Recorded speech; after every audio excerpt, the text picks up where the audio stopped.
The following program on PBS 39 is made possible in part by Excellence lives here in Northeastern Indiana.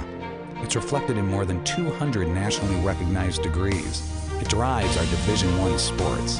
It's alive in our campus life. Excellence has a name, IPFW. Around our campus, around the country, around the world. Excellence lives here. Indiana University, Purdue University, Fort Wayne. One university, two great names.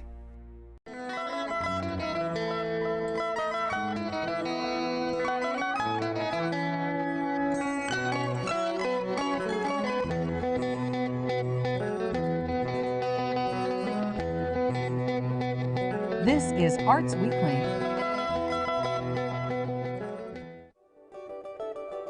Arts Weekly is presented by the College of Visual and Performing Arts at IPFW, offering degrees in fine arts, music, theater, and visual communication and design.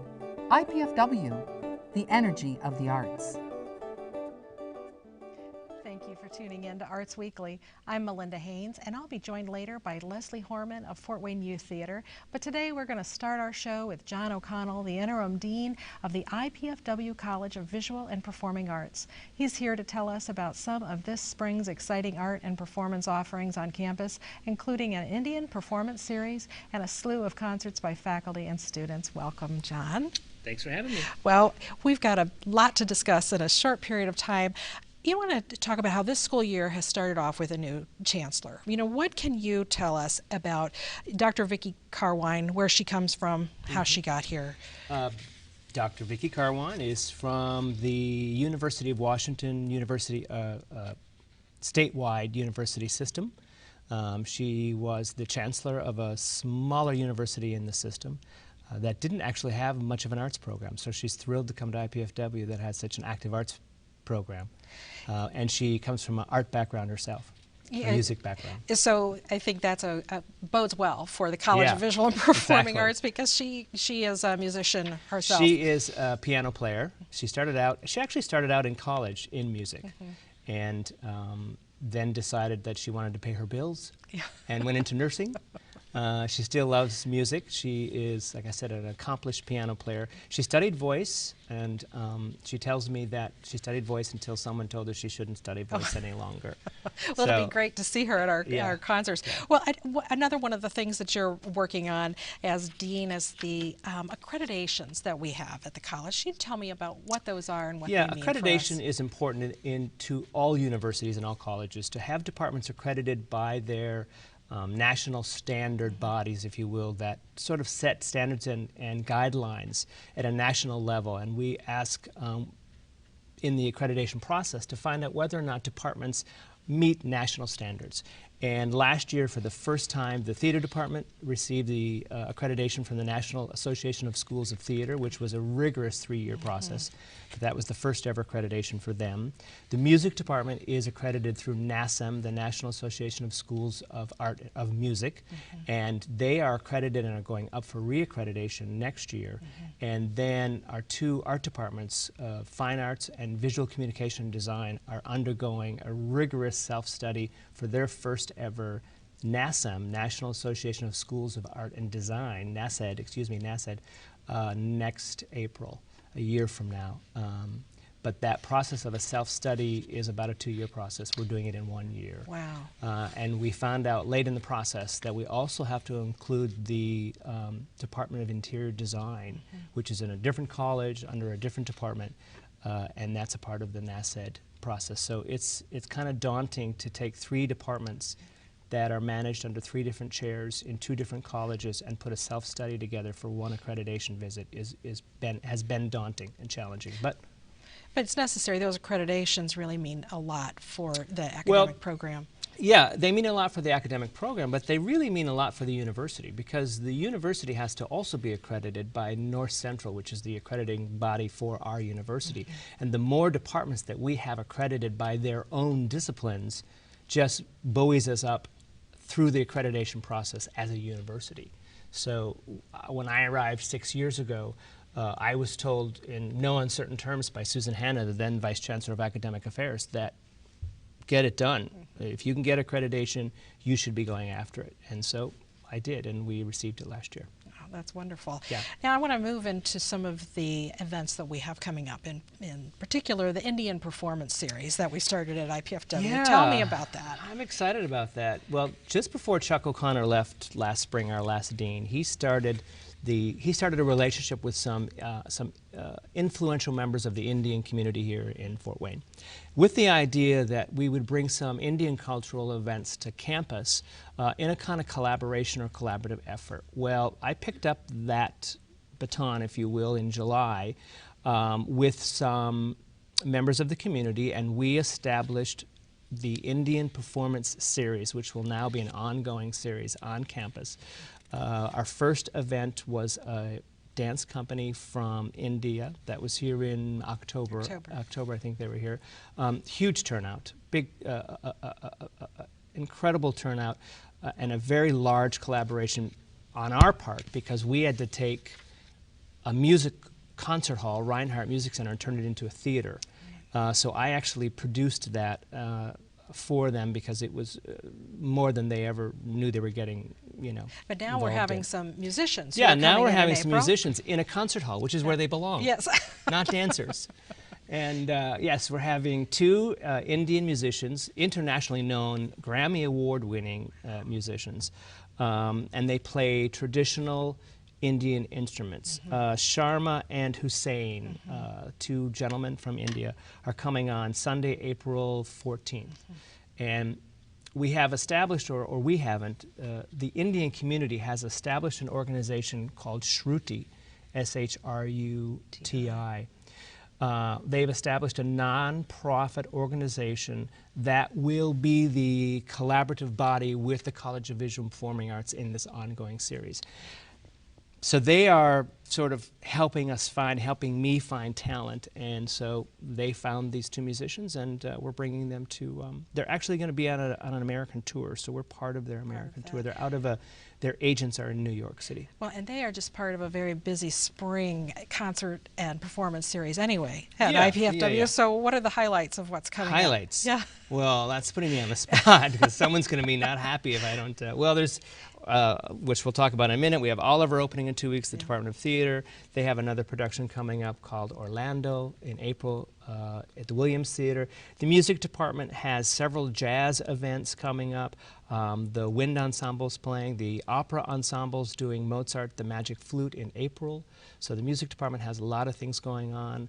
I'm particularly excited about the jazz ensemble. Will be performing with the new Singing Dons at Sweetwater's Theater. Sweetwater has a great concert theater, and in April they're going to be performing there. And then we have our two senior exhibits. Fine Arts Senior Exhibition will be in April in the Visual Arts Building or Gallery, and then the Department of Visual Communication and Design, their Senior BFA exhibition will be in April down in the library. And that's always a huge exhibition. It's juried. They're both juried as well. Very full schedule. Well, yeah. Thank you so much for sharing the IPFW Art and Performance Spring schedule with us.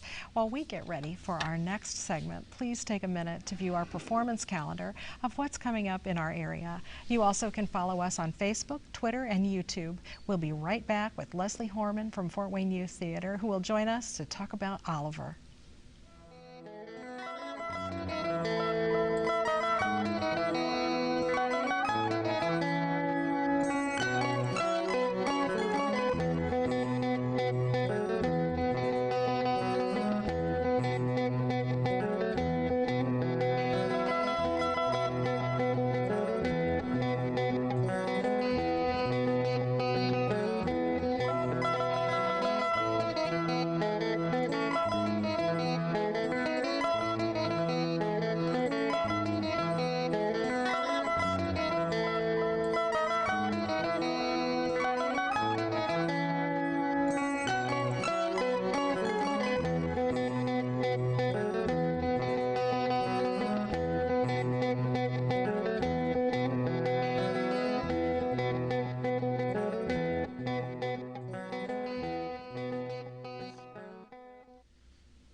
Welcome back. Leslie Horman, the director of Fort Wayne Youth Theater, has joined John O'Connell and me, so we are going to turn our conversation to the great theater collaboration of the season, Oliver, which is being presented by both the IPFW Department of Theater and Fort Wayne Youth Theater. John and Leslie, let's talk about this great production. I need to ask you first, how did this idea come up of the collaboration, first of all, to work together? Well, I don't know, was it John came to at me. Henry's maybe? Actually, I was interviewing him for a radio program that I do. Oh, that's right. And we were talking about youth theater. This was before I joined youth theater. And he said, you know, I've always wanted to do the show Oliver. And before he could even finish the sentence, I said, oh, I want to be the assistant and I want to be your chief child wrangler. And I wouldn't do it without a child wrangler, you so gotta- You have to that have a was child good wrangler. start. So yeah, we were excited, and then I got the job with youth theater, and I said, okay, we're going to revisit this. Let's do it. Oh, well, and it goes along with Youth Theater's mission. You bet. First of all, it's literature-based, the classic Charles Dickens Oliver Twist. Number two, it extends our education and takes these students that have been working with us, some of them since preschool, and ideally shows them the opportunities beyond high school. And theoretically and ideally, youth theater should be feeding in, you know, into the Department of Theater at IPFW. It's a natural fit. Well, and then, so the Department of Theater is helping with the costume design, the sets, and all of those sorts of things. The Department of Theater, one of the reasons that, to go back to your first question about collaboration, my goal as chair of the Department of Theater has been for a long time to continue and expand the outreach program of the Department of Theater into the community. And we haven't had the opportunity to perform outside of our spaces, and I wanted to do a collaboration with another theater in town, and I'm told that this is the first actual collaboration between two theater companies in town. Making history. Making there's history. been collaboration with the Phil and those sort of things. The ballet, etc. I'm very happy about that, and so I wanted to move off of campus, and once we decided we were doing Oliver and we knew how big the cast would be, there's no way we could do that at IPFW. Right. That's a big show. It's a huge show, and so big my theater. artistic staff, our designers, our set designers, our lighting designers, our costume designers, we're designing the whole show and building the whole show at IPFW, and then we will put it into 3 very large trucks and move it down and load it in to the Arts United. So you have built the City of London, and you've We've brought built, it to Fort well, Wayne. we've built A big part of it. A big part of it. You know, this particular play, Oliver, has 12 different scenes in 8 to 9 different locations. So you have to have a stationary set that can work for a multitude of locations. So you've built the set, you'll move it down there. That's got to be a challenge. Huge challenge. Yeah. Yeah, absolutely. And it's a good experience for our students. Yeah. This idea that we're going to load trucks on a Friday.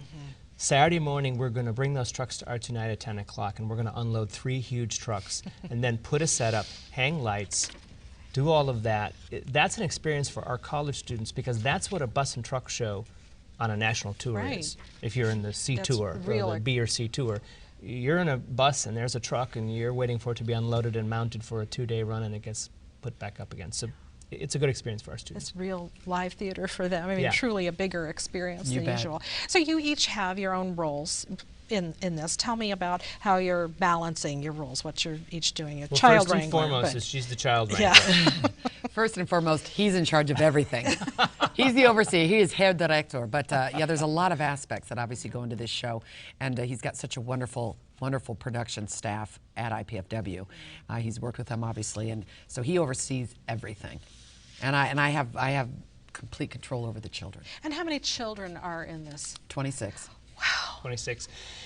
There's the interesting thing is that there's 26 children, and there are 24 orphans that are in the first scene, and that's about it. But out of that, we picked 7 young boys or boys who are between 11 and 13 to be the pickpockets, because the pickpockets are orphans and also pickpockets for us. And I have to tell you, Okay. the pickpockets It's a huge role. have a lot to do. They have do. like 5 or 6 dance numbers that they have to learn, 3 of which are back to back. And these 11-year-olds are impressing me so much I can't even tell you. It's just, I mean, the audience is going to be surprised, because it's our college students who, quite frankly, are some pretty good dancers. Great with dancers, yeah. little 11-year-olds right next to them doing Yeah. the same thing.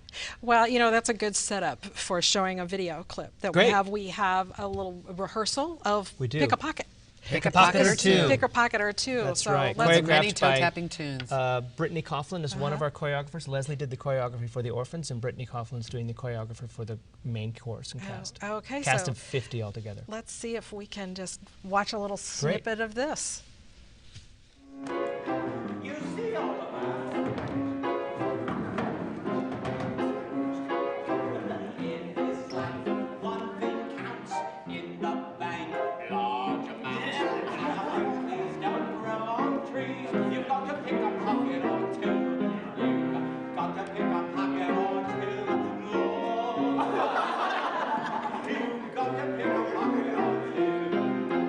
Large amounts don't grow on trees. You've got to pick a pocket or two. Let's all run out and do it in the day. Why should we break stupidly paying tax? Better get some untaxed income. You better pick a pocket or two. Got to pick a pocket or two. Boys, you've got to pick a pocket or two. Why should we all break our backs? Got to pick a pocket or two. Come here. Robin Hood, what a crook, gave away all we took. Charity's mine, subscribe to mine. Get out and pick a pocket or two. You've got to pick a pocket or two. You've got to pick a pocket or two. Robin Hood was far too good. You have to pick a pocket or two. That's right. From Bill Sykes, he can whip what he likes. I recall he started small. He had to pick a pocket or two. You got to pick a pocket or two. Boys, you've got to pick a pocket or two. We could be like old Bill Sykes if we pick a pocket or two.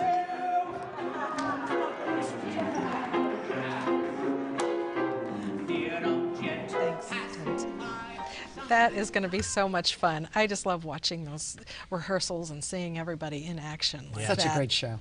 Well, And great songs. well, you There's know, like 4 or 5 songs that everybody knows. everybody knows. And they will walk out of the theater singing "Pick a Pocket or Two," "Consider Yourself," "Who Will Buy," all of Well, these songs.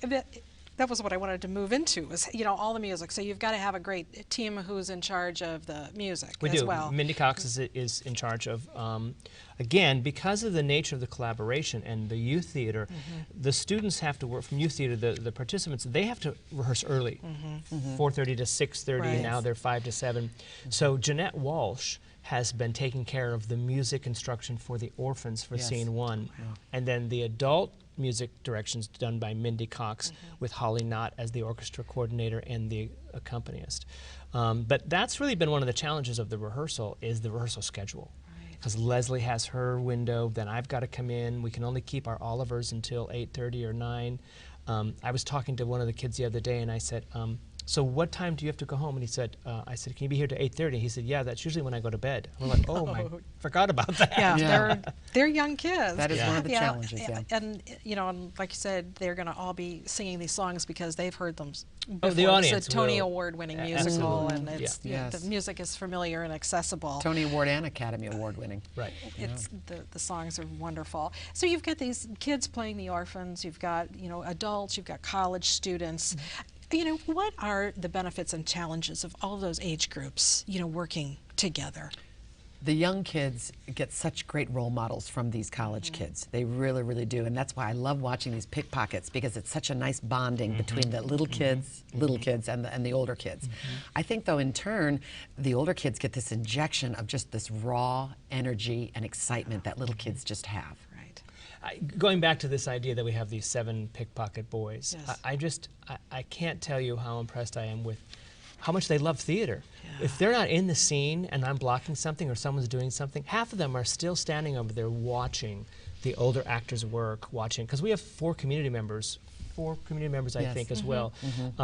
Robert Field is playing the big role of Fagin, and he's doing a beautiful job. But to watch these 11-year-olds be interested in theater and other performers is fantastic. But then I'll look over and I'll see my college guys helping the pickpockets with a brush up on one of the dances they're not doing correctly. So They get reinvigorated. they sort are. of, yeah. Oh, it's great. And then one time Leslie asked me, she said, oh, if I just had some help, the third row of those orphans, I can't keep my eye on them if I had some help. So I went to my college kids and I said, Leslie needs some help. Who's going to volunteer? 4 people volunteered. 2 went and have been there, I think, almost every day since. Every single day. And what a great experience for them. I mean, sure. their assistant directing. And yeah, With these kids, working with kids. being mentors to them and the They kids love it. looking up that And is then I a have my great whole design situation. team from IPFW, and we have hired in orchestra members. So Wow. it's So you're really getting, all of the arts strains in this show because you're seeing a full orchestra. I mean, you're seeing this incredible set, these incredible costumes. It's every aspect of the arts. Cast, crew, orchestra, etc. on that Sunday, which is our first technical rehearsal. We're planning a meal for 75 or 80. 95 90, excuse me. people. We're planning food for 95 people because that's how many people it's going to take to put our show on Oliver. That is huge. That is 95 huge. people putting the show on. That's big. Wow, and one of the things that's unique about this too is you've got 2 Olivers. We Tell do me have the 2 story Olivers. of 2 Olivers and how that's self-preservation. yeah. It's cold and flu season, so they came up with the idea that maybe we better cast 2 Olivers in case there's Right. because you have all these children and all these germs flying about. And We've look, already they're lost so them cute. during Look flu at season. them. Yeah, they're Yeah. wonderful. We've had Miles Warschauer and Sam Smiley, 2 really terrific. They're both really great. talented. They both bring 2 different things to the Oliver. It's difficult on them because we can't rehearse, so we rehearse one in one scene and then the other one does the dance, and so they've been alternating rehearsals within the rehearsal as well. But it's a big responsibility for a 12-year-old. But the show is called Oliver, so it's all about that 12-year-old. Well, and so they're on an alternating schedule Yes. of actual They are. performance dates too, so that they are planning They alternate to, every other night with Miles Warschauer doing opening night the 8th, and Sam will pick up the performance on the 9th, and it's thereafter until the next week we reverse that order. But it be publicized who's doing which. But I say come 2 nights and see 'em both. See see 'em each of both. them. You bet. Why not see And- both yeah, Olivers? exactly. And if they're not playing Oliver, then they're an orphan. Yeah, they're so still in the they play. still have something to do. Still in the show. You betcha. So this story, I mean, it's a wonderful musical, but it has a nice story too. a great story. What do you hope that the audience takes away, from this production of Oliver? I think the theme of Oliver still transcends to today. Class system. Charles Dickens made a huge commentary on the social and professional situation of old London pre-Civil War. And it's interesting how some of these themes are still resonate today. But it's just so entertaining, and it's got a redeeming ending. It's it's a great musical. It just is a great classic musical.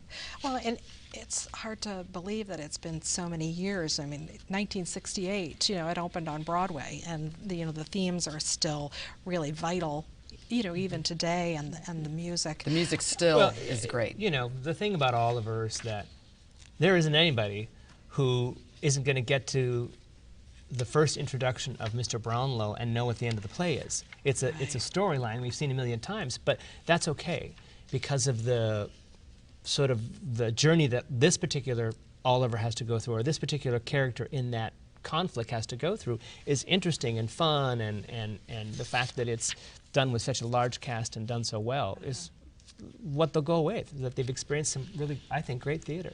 Great theater. And you were saying earlier that you've got an orchestra. So as a Yes. part of the music team, tell me about this orchestra. Yeah, we're going to find out.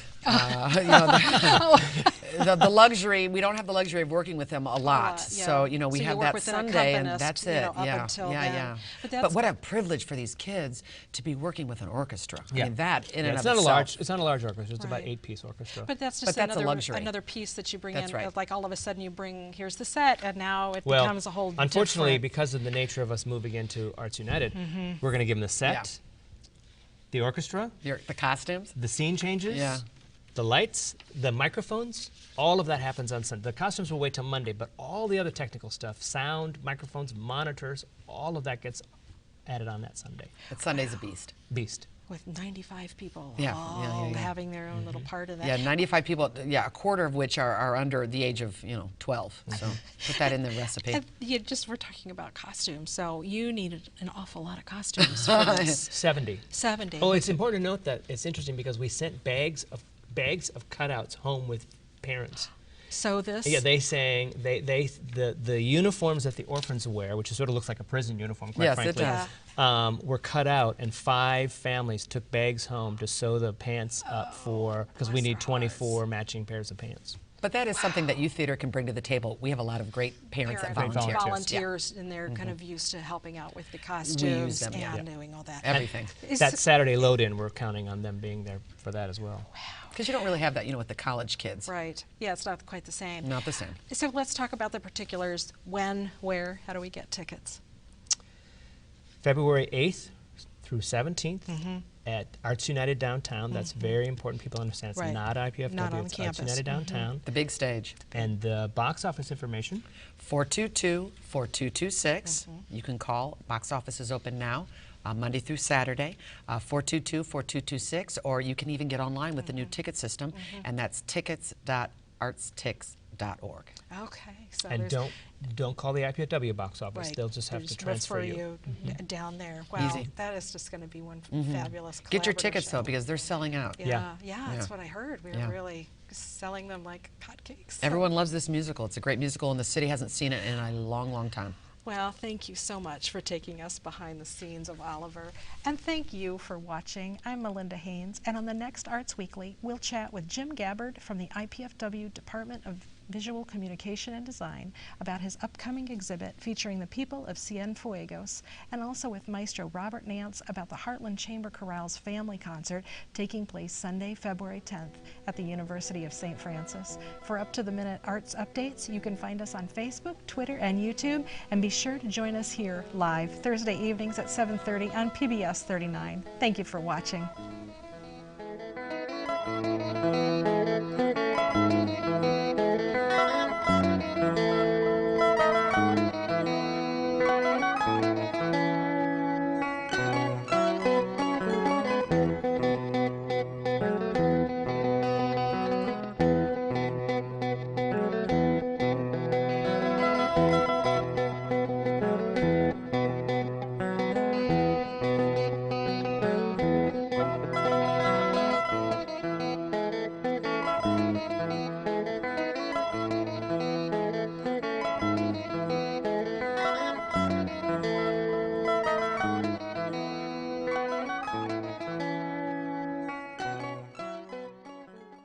The preceding program on PBS 39 was made possible in part by Excellence lives here in northeastern Indiana.